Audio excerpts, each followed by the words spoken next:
സനുരീഹിം ആയാതിനാ ഫിൽ ആഫാഖ് വഫീ അൻഫുസിഹിം ഹത്താ യതബയ്യന ലഹും അന്നഹുൽ ഹഖ് സനുരീഹിം ആയാതിനാ, എന്റെ ദൃഷ്ടാന്തങ്ങൾ ഞാൻ അവർക്ക് കാണിച്ചു കൊടുത്തുകൊണ്ടിരിക്കും. ഫിൽ ആഫാഖ്, ചക്രവാള സീമകളിൽ. ആകാശലോകത്ത് യാത്ര ചെയ്യാൻ പഠിപ്പിച്ചത് ഈ ആയത്തിന്റെ ഫലമാണ്. സ്പേസ് ക്രാഫ്റ്റുകൾ ഉണ്ടായത് സനുരീഹിം, ഞാൻ അവർക്ക് കാണിച്ചു കൊടുക്കുമെന്ന് അള്ളാഹുവിന്റെ വാഗ്ദാനമാണ്. ഈ ഭൂമിയുടെ അന്തരീക്ഷ മണ്ഡലങ്ങളെ മറികടന്ന് യാത്ര ചെയ്യാനുള്ള ഒരു ധൈര്യം പോലും മനുഷ്യന്റെ ഖൽബിന് അള്ളാഹു നൽകിയത് അള്ളാഹു ദൃഷ്ടാന്തം കാണിച്ചു തരുമെന്ന് പറഞ്ഞ ആ ഒരു വാക്കിനെ പുലർത്താനാണ്.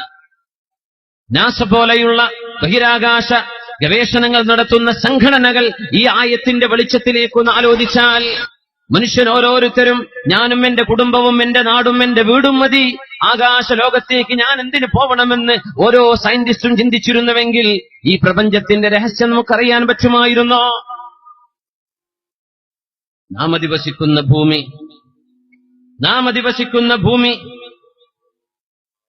നാം കാണുന്ന ചന്ദ്രനേക്കാൾ 2 ഇരട്ടി വലിപ്പമുള്ള ഭൂമിയിലാണ് നമ്മൾ താമസിക്കുന്നത്. 5 സെന്റ് വാങ്ങിയവൻ അറിയാം 5 സെന്റിന്റെ വീതി വിസ്താരമൊക്കെ എത്രയുണ്ട് അല്ലേ? ഒരു ഏക്കറാണെങ്കിലോ, ഒരു പഞ്ചായത്താണെങ്കിലോ, ഒരു ജില്ലയോ സംസ്ഥാനമോ ആണെങ്കിലോ, ഒരു രാജ്യമാണെങ്കിൽ കരയും കടന്ന് കടലും കൂട്ടിപ്പിടിച്ചാൽ എത്രയാ ഭൂമിയുടെ വലിപ്പം. അങ്ങനെ ഭൂമിയിലെ സൃഷ്ടിപ്പിനെ മനോഹരമായി സംവിധാനിച്ച അല്ലാഹു നമുക്ക് രാവും പകലും തരാൻ വേണ്ടി സൂര്യഗോളത്തെ തന്നിട്ടുണ്ട്.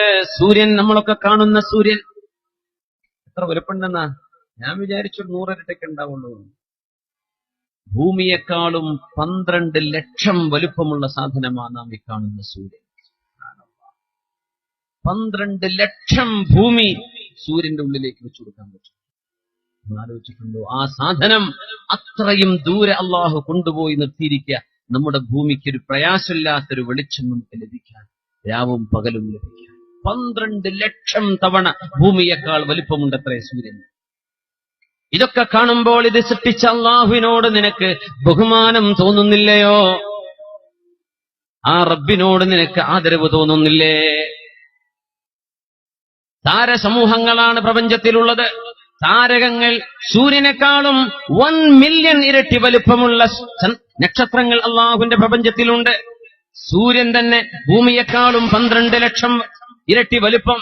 സൂര്യനേക്കാളും 10 ലക്ഷം വലുപ്പമുള്ള നക്ഷത്രങ്ങൾ അള്ളാഹുവിന്റെ ലോകത്തുണ്ട്. നമ്മൾ ചെറിയ മിന്നാമിനിങ് പോലെ കാണുന്നത് എത്രയാണ് അതിന്റെ ഒക്കെ വലുപ്പം. എന്നിട്ടാ നമ്മൾ 5 സെന്റ് ഭൂമിക്ക് ഉമ്മാനോടും വാപ്പാനോടും ജ്യേഷ്ഠനോടും പെങ്ങളോടൊക്കെ വെച്ചത്. വലിയ പ്രപഞ്ചത്തിലാണ് നമ്മൾ താമസിക്കുന്നത്. മനസ്സിനൊരു 10 സെന്റ് ഉണ്ടായാൽ മതി, കയ്യിൽ 2 സെന്റ് ഇല്ലെങ്കിൽ കുഴപ്പമില്ല. മനസ്സിൽ ഏക്കറകൾ കൊണ്ടുനടക്കാൻ പറ്റും. വിശാലമാണ് ഈ ലോകം. فانظر إلى آثار رحمة الله, അല്ലാഹുവിന്റെ കരുണയുടെ അടയാളങ്ങൾ നിങ്ങൾക്ക് കാണാൻ കഴിയുന്നില്ലയോ? ഭൂമിയുടെ പുറത്തേക്ക് മനുഷ്യൻ യാത്ര ചെയ്തു. ഭൂമിയുടെ പുറത്തേക്ക് അങ്ങനെയാണ് നമ്മൾ കണ്ടത്. സൂര്യനടക്കമുള്ള താരക സമൂഹങ്ങൾ എന്ന് പറയുന്ന ദർബുത്തബാന എന്ന അറബിയിൽ പറയുന്ന മിൽക്കി വേ, ക്ഷീരപഥം എന്ന് പറയുന്ന നമ്മുടെ ഗാലക്സി സമൂഹം, അതൊരു വട്ടമായി സങ്കല്പിച്ചാൽ അതിന്റെ നടുകെ നമുക്ക് കടന്നു പോകണമെങ്കിൽ 1,00,000 പ്രകാശവർഷം എടുക്കും. 1,00,000 പ്രകാശവർഷം. പ്രകാശവർഷം എന്ന് പറഞ്ഞാൽ സൂര്യപ്രകാശം 1 സെക്കൻഡ് സഞ്ചരിച്ചാൽ 3,00,000 കിലോമീറ്റർ ആ ദൂരം. സൂര്യപ്രകാശം 1 സെക്കൻഡിൽ, 1 മിനിറ്റിൽ എത്രയായിരിക്കും അപ്പോ? 1 മണിക്കൂറിൽ എത്രയാണപ്പോ? സൂര്യപ്രകാശം 1 ദിവസം അങ്ങ് യാത്ര ചെയ്താൽ എത്ര കോടിക്കണക്കിന് കിലോമീറ്റർ എത്തും? അങ്ങനെ സൂര്യപ്രകാശം 1,00,000 കൊല്ലം യാത്ര ചെയ്താൽ എത്തുന്ന ദൂരമാണ് ഈ താരസമൂഹത്തിന്റെ ഒരറ്റത്ത് നിന്ന് നടുകെ വട്ടം ക്രോസ് ചെയ്യാൻ ആവശ്യമായത്. അങ്ങനത്തെ ഒരു താരസമൂഹത്തിലാണ് നമ്മൾ ജീവിക്കുന്നത്. അതുപോലെയുള്ള 2 ബില്യൺ താരസമൂഹങ്ങൾ അള്ളാഹുവിന്റെ പ്രപഞ്ചത്തിലുണ്ടത്രേ. 2 ബില്യൺ. സനുരീഹിം ആയാതിനാ ഫിൽ ആഫാഖ്. ചക്രവാള സീമകളിൽ അതിന്റെ അടയാളങ്ങൾ ഞാൻ അവർക്ക് കാണിച്ചു കൊടുത്തുകൊണ്ടിരിക്കും. ദാലികുമുല്ലാഹു റബ്ബുക്കും, അതാണ് നിങ്ങളുടെ രക്ഷിതാവ്. ലാ ഇലാഹ ഇല്ലാഹു, അവനെയല്ലാതെ നിങ്ങൾ ആരാധിക്കരുതേ. ഹുവ ഖാലിഖു കുല്ലി ഷൈ, എല്ലാം പടച്ചത് അല്ലാഹുവാണ്. ഫഅബ്ദൂ, അതുകൊണ്ട് നിങ്ങൾക്ക് അല്ലാഹുവിനെ വണങ്ങാൻ തോന്നുന്നില്ലയോ? ഒന്ന് തക്ബീർ ചൊല്ലാൻ തോന്നുന്നില്ലേ? നീയാണ് ഏറ്റവും വലിയവൻ അല്ലാഹുവേ. അല്ലാഹു അക്ബർ. സൂര്യനേക്കാൾ മില്യൺ കണക്കിന് വലിപ്പമുള്ള നക്ഷത്രങ്ങളുണ്ടെങ്കിൽ ഭൂമിയെക്കാളും 12 ലക്ഷമാണ് സൂര്യന്റെ വലിപ്പമെങ്കിൽ, ചന്ദ്രനേക്കാളും 2 ഇരട്ടിയെ ഭൂമിക്ക് വലിപ്പമുള്ളൂവെങ്കിൽ, ആ ഭൂമിയിലെ വളരെ ചുരുങ്ങിയ സ്ഥലത്ത് 2 കാലിൽ നടക്കുന്ന ചെറിയ ജീവിയായ മനുഷ്യ, ഞാനും നിങ്ങളുമൊക്കെ അള്ളാഹു നമ്മുടെ കൺമുമ്പിൽ അങ്ങ് വരണം, എനിക്കെന്റെ റബ്ബിനെ കണ്ണുകൊണ്ട് കാണണം എന്ന് ചോദിക്കുന്നത് തന്നെ അള്ളാഹുവിന്റെ മഹത്വം മനസ്സിലാക്കുമ്പോ എത്ര വലിയ അനാദരവാ. എന്റെ കണ്ണുകൊണ്ടേക്ക് അള്ളാഹിനെ കാണണം. എന്താണ് ഈ പ്രപഞ്ചം? എന്താണ് ഈ ലോകം? 2 ബില്യൺ താരസമൂഹങ്ങളാണത്രേ പ്രപഞ്ചത്തിൽ. ഓരോ നക്ഷത്ര സമൂഹത്തിലും കിടക്കുന്നത് 1 ബില്യണിലേറെ നക്ഷത്രങ്ങളാണ്. 1 ബില്യൺ, മില്യനല്ല, 100 മില്യനാകും, 1 ബില്യനാകുമെങ്കിൽ അത്രയും നക്ഷത്രങ്ങൾ ഓരോ കൂട്ടത്തിലും. അങ്ങനത്തെ 2 ബില്യൺ താരസമൂഹങ്ങൾ.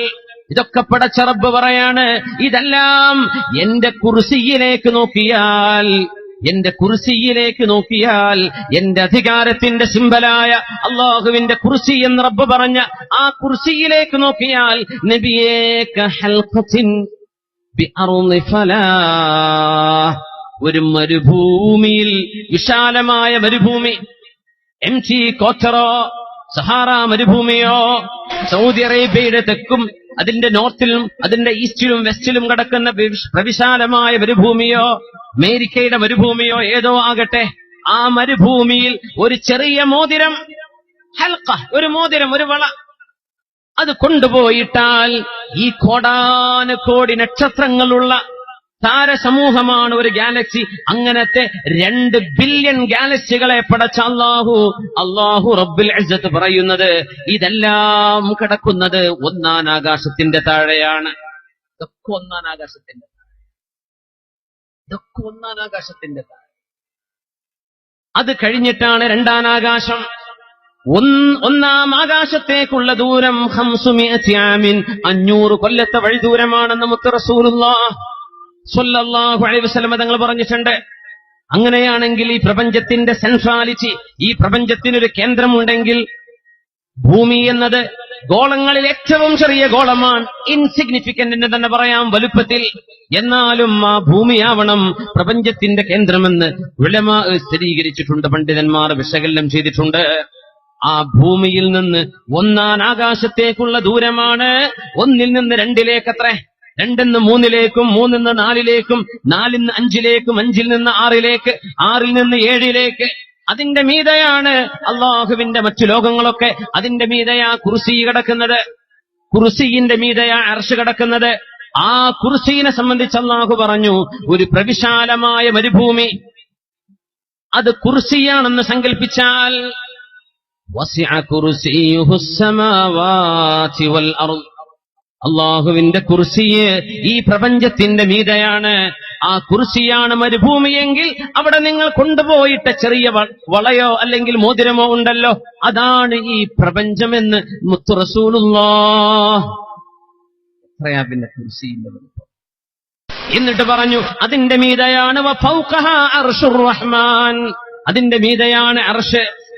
അർശും കുർസിയും തമ്മിലുള്ള വ്യത്യാസം, ആ മരുഭൂമിയിൽ കിടക്കുന്ന വട്ടക്കണ്ണി കുർസിയാണെങ്കിൽ ആ മരുഭൂമിയാണ് അള്ളാഹുവിന്റെ അർശെന്നും മുത്ത് റസൂലുള്ളാഹ്. അർ-റഹ്മാനു അലൽ അർശി ഇസ്തവാ, ആ അർശിന്റെ അധിപനായ അള്ളാഹുവിനെയാണ് നമ്മുടെ തലയോട്ടിയുടെ കുഴിയിൽ കിടക്കുന്ന 2 കണ്ണുകൊണ്ട് എനിക്ക് അള്ളാനെ കണ്ടാലേ ഞാൻ വിശ്വസിക്കൂ എന്ന് പറയുന്ന യുക്തിവാദി.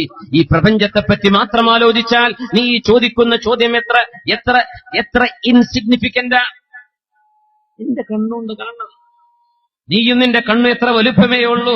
ഈ പ്രപഞ്ചത്തിന്റെ വലുപ്പം എത്ര? അല്ലാഹു ലാ ഇലാഹ ഇല്ലാ ഹുവൽ ഹയ്യുൽ ഖയ്യൂം ലാ തഅഖുദുഹു സിനതും വലാ നൗം. നിങ്ങൾ ഉറങ്ങിക്കോളൂ, ഞാൻ ഉറങ്ങുന്നില്ല എന്ന് അല്ലാഹു പറഞ്ഞിരിക്കുകയാണ്. ലാ തഅഖുദുഹു സിന, തൂങ്ങിയുറക്കം അല്ലാഹുവിനെ ബാധിക്കുന്നില്ല. വലാ നൗം, ഉറക്കവും അല്ലാഹുവിനില്ല. നിങ്ങൾ ഉറങ്ങിക്കോളൂ. നിങ്ങൾ ഉറങ്ങുമ്പോ ഹാർട്ട് വർക്ക് ചെയ്യണ്ടേ? അല്ലാഹു ഉറങ്ങിയാൽ അത് നടക്കുമോ? നിങ്ങളുടെ ലിവർ വർക്ക് ചെയ്യണ്ടേ? നിങ്ങളുടെ ബ്രെയിൻ ഫംഗ്ഷൻ ചെയ്യണ്ടേ? നിങ്ങളുടെ ഇന്റേണൽ ഓർഗാൻസുകൾ വർക്ക് ചെയ്യണ്ടേ? നിങ്ങൾ ഉറങ്ങുമ്പോൾ ഉറങ്ങാതെ നിങ്ങളെ സംരക്ഷിക്കുന്ന ഒരു ഉടമസ്ഥനുണ്ട്. അതാണ് അല്ലാഹു ലാ ഇലാഹ ഇല്ലാ ഹുവൽ ഹയ്യുൽ ഖയ്യൂം. ഈ പ്രപഞ്ചത്തെ മുഴുവൻ നിയന്ത്രിക്കാൻ അല്ലാഹു ഉറങ്ങുകയില്ല. ഒരു ജ്വല്ലറിയെ കാവൽ നിർത്തുന്ന ഒരു ഗാർഡ്, അതിന്റെ ഒരു വാച്ച്മാൻ രാത്രി 2 മണിയാകുമ്പോഴേക്കും ഉറങ്ങിപ്പോകുന്നുണ്ട്. ഒരു ഷട്ടറിനെ കാവൽ നിൽക്കാൻ പറ്റാത്ത മനുഷ്യൻ. ഈ പ്രപഞ്ചത്തെ മുഴുവൻ കൊണ്ട് നടക്കുന്ന അല്ലാഹു ഖയ്യൂമ. അത് വിചാരിക്കുമ്പോ തോന്നിയേക്കണ്ട നമ്മുടെ വാർഡന്മാർ ഉറങ്ങുന്ന പോലെ അല്ലാഹു ഉറങ്ങുന്നുണ്ടെന്ന്. പ്രപഞ്ചം നിലനിർത്താൻ അല്ലാഹുവിന് കഴിയും. ഉറക്ക് വേണ്ട, നിങ്ങൾ ഉറങ്ങിപ്പോകും. അല്ലാഹുവിന് ഉറക്കമില്ല. നിങ്ങൾ ഉറങ്ങിക്കോളൂ സൃഷ്ടികളെ, ഞാൻ ഉറങ്ങുന്നില്ല കേട്ടോ എന്ന് മനുഷ്യരെ സംരക്ഷണം ഏറ്റെടുത്ത അല്ലാഹു. അറബിനോട് ബഹുമാനം തോന്നുന്നില്ലേ? ഒരു സ്നേഹം തോന്നുന്നില്ലേ? പള്ളിയിലേക്ക് ഹയ്യ അലസ്സലാഹ്, നിസ്കരിക്കാൻ വരണേ, ഹയ്യ അലൽ ഫലാഹ്, വിജയത്തിലേക്ക് വരണേ എന്ന് അല്ലാഹു വിളിക്കുമ്പോ എന്താ നിസ്കാരത്തിനൊരു ഉന്മേഷം വരാത്തത്? ഈ റബ്ബല്ലേ നമ്മൾ വിളിക്കുന്നത്? ലാ തഅഖുദുഹു സിനതും വലാ നൗം ലഹു മാ ഫിസ് സമാവാതി വമാ ഫിൽ അർദ്. ഈ പ്രപഞ്ചത്തിലുള്ള സർവ്വതും അല്ലാഹുവിന് ഉടമസ്ഥപ്പെട്ടതാണ്.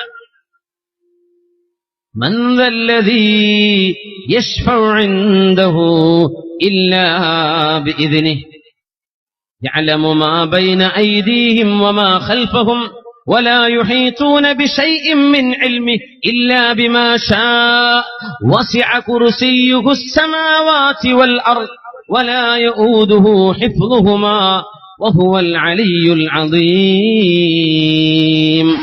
ആ ഒരു ആയത്ത് വിശുദ്ധമായ ഖുർആനിലെ അഅ്ളമു ആയ, ഏറ്റവും ശ്രേഷ്ഠമായ ആയത്തെന്ന് പരിശുദ്ധ റസൂലുള്ളാഹ് സ്വല്ലല്ലാഹു അലൈഹി വസല്ലം. ഒന്ന് എഴുന്നേറ്റ് നമുക്കൊന്ന് സ്വലാത്ത് ചൊല്ലിയിരിക്കാം, ഒന്ന് റാഹത്തായിട്ട്. صلوا على النبي محمد وآله اللهم صل على سيدنا محمد وعلى آل سيدنا محمد وبارك وسلم عليه. ജസാക്കുമുല്ലാഹു ഖൈറ. നിങ്ങളുടെ ദുആയിലേക്ക് ഉൾപ്പെടുത്തണേ എന്ന് വസിയത്ത് ചെയ്തുകൊണ്ട് അസ്സലാമു അലൈക്കും വറഹ്മത്തുള്ളാഹി വബറകാതുഹു.